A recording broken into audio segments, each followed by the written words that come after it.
नमस्कार। समाचार एकांश के विशेष कार्यक्रम न्यूज विद चिल्ड्रन में आप सभी का स्वागत है। मैं हूं आपके साथ ओजस्वी शर्मा। यह कार्यक्रम खास तौर से बच्चों द्वारा बच्चों के लिए बनाया गया है। इस कार्यक्रम में हम आपको देश और दुनिया की खबरों से अवगत कराएंगे। तो न्यूज विद चिल्ड्रन में सबसे पहले बात करते हैं इस हफ्ते की सुर्खियों की। प्रधानमंत्री नरेंद्र मोदी ने वीडियो कॉन्फ्रेंसिंग के माध्यम से तीसरे खेलो इंडिया यूनिवर्सिटी गेम्स 2022 का किया उद्घाटन। यूपीएससी ने सिविल सेवा परीक्षा 2022 का परिणाम किया घोषित। इशिता किशोर ने किया टॉप। नीरज चोपड़ा ने फिर बढ़ाया भारत का मान, बने दुनिया के नंबर 1 जावलिन थ्रोअर। अहमदाबाद के नरेंद्र मोदी स्टेडियम में आज आईपीएल का रोमांचकारी फाइनल मुकाबला। चेन्नई सुपर किंग्स और गुजरात टाइटंस होंगी आमने सामने। और अब खबरें विस्तार से। प्रधानमंत्री नरेंद्र मोदी ने वीडियो कॉन्फ्रेंसिंग के माध्यम से तीसरे खेलो इंडिया यूनिवर्सिटी गेम्स 2022 का किया उद्घाटन।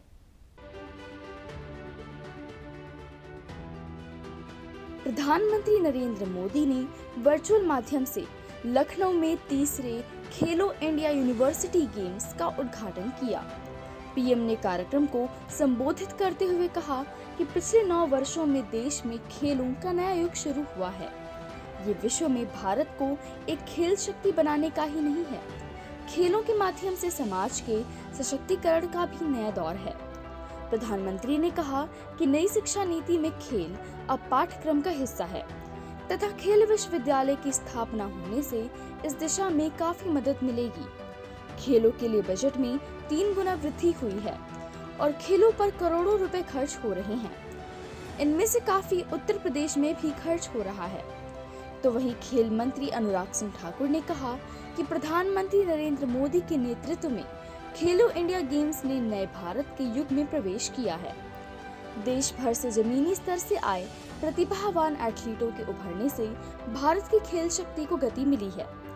कार्यक्रम को संबोधित करते हुए मुख्यमंत्री योगी आदित्यनाथ ने कहा कि प्रधानमंत्री के नेतृत्व में खेलो इंडिया कार्यक्रम हो, फिट इंडिया मूवमेंट हो, सांसद खेल कूद स्पर्धा हो या खेलो इंडिया यूनिवर्सिटी गेम्स हो, इन सब के माध्यम से खेल कूद की गतिविधियां अब गांव तक पहुंच रही हैं।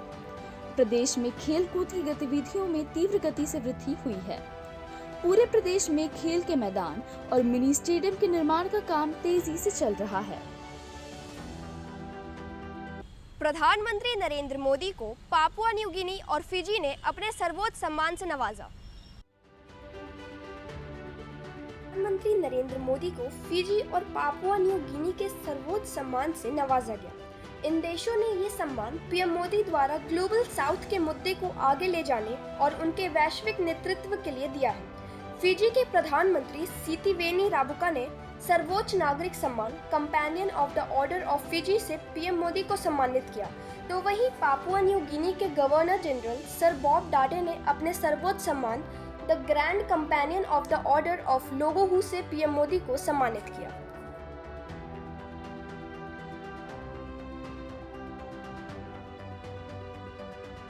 कानपुर एयरपोर्ट के नए टर्मिनल भवन का केंद्रीय उड्डयन मंत्री ज्योतिरादित्य सिंधिया ने किया उद्घाटन। कानपुर में मुख्यमंत्री योगी आदित्यनाथ और उड्डयन मंत्री ज्योतिरादित्य सिंधिया ने हवाई अड्डे के नए सिविल एनक्लेव का लोकार्पण किया। मुख्यमंत्री ने कार्यक्रम को संबोधित करते हुए कहा कि आज कनेक्टिविटी जितनी बेहतर होगी उतना ही विकास होगा। उत्तर प्रदेश के जिन भी नगरों में एयर कनेक्टिविटी बेहतर हुई है, वहां नए उद्यम आए हैं। उन्होंने कहा कि पिछले 9 वर्ष में प्रधानमंत्री नरेंद्र मोदी के नेतृत्व में बदलते हुए भारत को दुनिया ने देखा है। तो वहीं उड्डयन मंत्री ने कहा कि हमने 59 नए रूट घोषित किए हैं और भविष्य में 122 नए रूट घोषित करेंगे। उन्होंने कहा कि मुख्यमंत्री के नेतृत्व में जिस प्रदेश को देश में जाना जाता था, आज वही प्रदेश सिर्फ देश में ही नहीं बल्कि विश्व पटल पर विकास और प्रगति के पर्याय के रूप में जाना जा रहा है। यूपीएससी ने सिविल सेवा परीक्षा 2022 का परिणाम किया घोषित। इशिता किशोर ने किया टॉप। इस बार भी लड़कियों ने ही बाजी मारी है। परीक्षा में नोएडा की रहने वाली इशिता किशोर ने टॉप किया है। वहीं दूसरे नंबर पर गरिमा, तीसरे पर उमा हरित एन और चौथे नंबर पर स्मृति मिश्रा रही। इशिता ने दिल्ली विश्वविद्यालय के Shri Ram college of commerce से इकोनॉमिक्स में पढ़ाई की है। वह मूल रूप से हरियाणा की रहने वाली हैं। इशिता किशोर ने बताया कि उनकी इस उपलब्धि को हासिल करने में उनकी मां की बड़ी भूमिका है और वे महिला सशक्तिकरण के क्षेत्र में काम करना चाहेंगी। वर्षा और आंधी के बाद गर्मी से मिली राहत। मौसम विभाग के अनुसार अगले कुछ दिनों तक हल्की हल्की बारिश की है संभावना। पश्चिमी विक्षोभ के कारण तेज हवा के साथ प्रदेश के कई हिस्सों में बारिश हुई, जिसके बाद मौसम ने अपना मिजाज बदल लिया। आगे भी गर्मी से राहत मिलने की संभावना है। जून के आगमन के साथ ही लोगों को मानसून के आगमन का बेसब्री से इंतजार है। मौसम विभाग ने मानसून के थोड़ी देरी से पहुंचने का अनुमान जताया है। पश्चिमी हिमालयी क्षेत्र के अधिकांश स्थानों पर गरज और तेज हवाओं के साथ हल्की वर्षा होने के भी आसार हैं। मौसम विभाग के अनुसार देश भर में कई स्थानों पर वर्षा जारी रहेगी। साथ ही कई स्थानों पर वर्षा के साथ आंधी तूफान आने की भी संभावना है। साथ ही अगले कुछ दिनों में तापमान में कुछ खास परिवर्तन होने की उम्मीद नहीं है। भारतीय पुलिस सेवा के वरिष्ठ अधिकारी प्रवीण सूद ने सीबीआई के निदेशक का कार्यभार संभाला। भारतीय पुलिस सेवा के वरिष्ठ अधिकारी प्रवीण सूद ने केंद्रीय जांच ब्यूरो यानी सीबीआई के निदेशक का कार्यभार संभाल लिया है। 1986 बैच के अधिकारी सूद इससे पहले कर्नाटक में पुलिस महानिदेशक थे। वे लगभग 37 वर्षों के कार्यकाल में विभिन्न महत्वपूर्ण पदों पर कार्य किए हैं। उन्होंने हाई प्रोफाइल मामलों में भी जांच की है। साथ ही उन्होंने कर्नाटक में अपराध और आपराधिक निगरानी नेटवर्क को मजबूत करने के लिए काम किया। प्रवीण सूद को 2011 में विशिष्ट सेवा के लिए राष्ट्रपति पुलिस पदक और 2002 में सराहनीय सेवा के लिए पुलिस पदक से सम्मानित किया जा चुका है। आइए आपको बताते हैं विज्ञान जगत में क्या कुछ रहा खास। आईएनएस विक्रांत पर पहली बार रात में कराई गई MiG-29K की लैंडिंग। अब अंधेरे में दुश्मन पर हमला करने में होगी आसानी।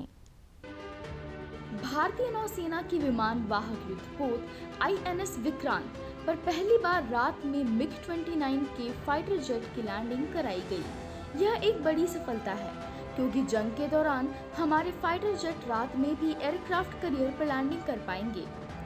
इससे दुश्मन पर हमला करने और जासूसी करने में आसानी होगी। भारतीय नौसेना के पास करीब 44 MiG-29 के फाइटर जेट्स हैं। इनकी लंबाई 56.9 फीट और ऊंचाई 14.5 फीट होती है। इसकी अधिकतम स्पीड 2200 किलोमीटर प्रति घंटा होती है।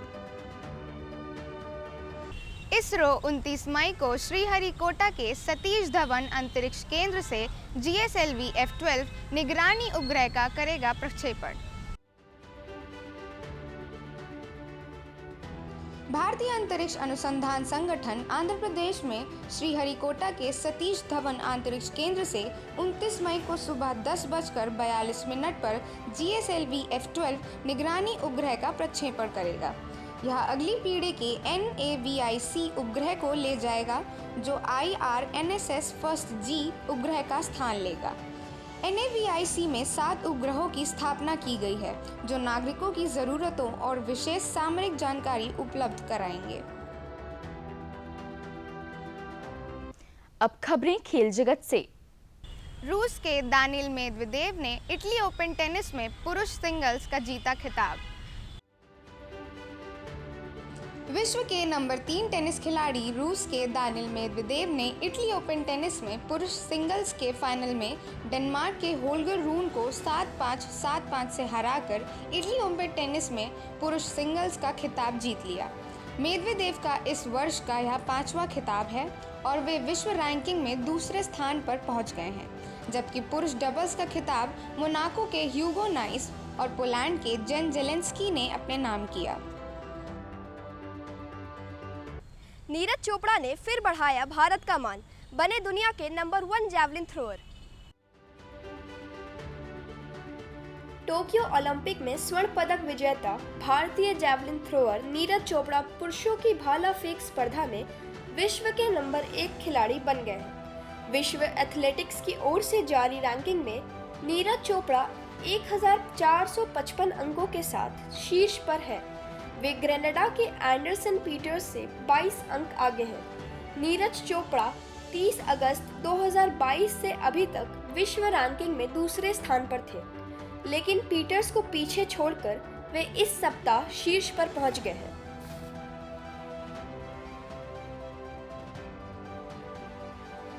अहमदाबाद के नरेंद्र मोदी स्टेडियम में आज आईपीएल का रोमांचकारी फाइनल मुकाबला चेन्नई सुपर किंग्स और गुजरात टाइटंस होंगी आमने सामने।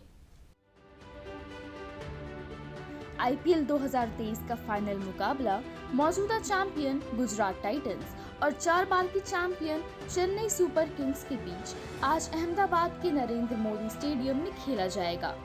एमएस धोनी कप्तान के रूप में अपना 5वां खिताब जीतना चाहेंगे, जबकि हार्दिक पांड्या लगातार दूसरी आईपीएल ट्रॉफी जीतने के लिए पूरा जोर लगा देंगे। अब यह देखना काफी दिलचस्प होगा कि इस बार की ट्रॉफी किसके नाम होने वाली है। आइए जानते हैं क्या रही अंतर्राष्ट्रीय जगत की सुर्खियां। अमेरिका में फ्लोरिडा के गवर्नर रॉन डिसेंटिस ने 2024 के अमेरिकी राष्ट्रपति चुनावों के लिए अपनी उम्मीदवारी की घोषणा की। अमेरिका में फ्लोरिडा के गवर्नर रॉन डिसेंटिस ने आधिकारिक रूप से देश के राष्ट्रपति के लिए रिपब्लिकन पार्टी से नामांकन के लिए अपनी उम्मीदवारी घोषित की। डिसेंटिस ने सोशल मीडिया साइट ट्विटर के मालिक एलन मस्क को करीब 1 घंटे तक दिए गए साक्षात्कार में इस खबर का खुलासा किया। डिसेंटिस ने संघीय निर्वाचन आयोग को अपने संबंधित दस्तावेज प्रस्तुत किए। डिसेंटिस को कई महीनों से पूर्व राष्ट्रपति डोनाल्ड ट्रंप के प्रमुख प्रतिद्वंदी के रूप में देखा जा रहा है। अमेरिका के एक प्रोफेसर ने बनाया वर्ल्ड रिकॉर्ड, पानी में 100 दिन तक रहने के बाद 9 जून को धरती पर रखेंगे कदम। फ्लोरिडा विश्वविद्यालय के एक प्रोफेसर ने पानी के अंदर सबसे अधिक समय तक रहकर नया विश्व रिकॉर्ड बनाया है। सीबीएस के एक रिपोर्ट के मुताबिक जोसेफ डिटूरी ने ज्यूल्स के अंडर सी लॉज में 1 मार्च को एक बायोलॉजिकल अध्ययन के प्रोजेक्ट नेपच्यून 100 के तहत पानी की 30 फीट की गहराई में उतरे थे, जो अपने 74 दिन पूरे कर लिए हैं। प्रोजेक्ट नेपच्यून के तहत पानी में 30 फीट की गहराई में उतरे डॉक्टर जोसेफ यह पता लगाना चाहते हैं कि पानी के अंदर रहकर किसी भी मानव शरीर पर किस प्रकार प्रभाव पड़ता है, जिसके बाद वह 9 जून को बाहर निकलेंगे। ईरान ने लगभग 2000 किलोमीटर तक के मारक क्षमता वाले बैलिस्टिक मिसाइल का किया सफल परीक्षण। ईरान ने लगभग 2000 किलोमीटर तक की मारक क्षमता वाली बैलिस्टिक मिसाइल का आज सफल परीक्षण किया। यह मिसाइल 1500 किलोग्राम के हथियार ले जाने में सक्षम है। सरकारी न्यूज़ एजेंसी IRNA ने बताया है कि इसका नाम खैबर रखा गया है। ईरान का दावा है कि उसके हथियार इजराइल और अमेरिका के अड्डों तक पहुंच सकते हैं। अमेरिका और यूरोपीय देशों के विरोध के बावजूद ईरान ने कहा है कि वह अपने रक्षा मिसाइल कार्यक्रम को विकसित करना जारी रखेंगे। न्यूज़ विद चिल्ड्रन में आज इतना ही। हमें उम्मीद है कि आपको हमारी ये कोशिश पसंद आई होगी। तो अगले हफ्ते आपसे फिर मुलाकात होगी देश और दुनिया की खबरों के साथ। धन्यवाद। देखते रहिए दूरदर्शन उत्तर प्रदेश।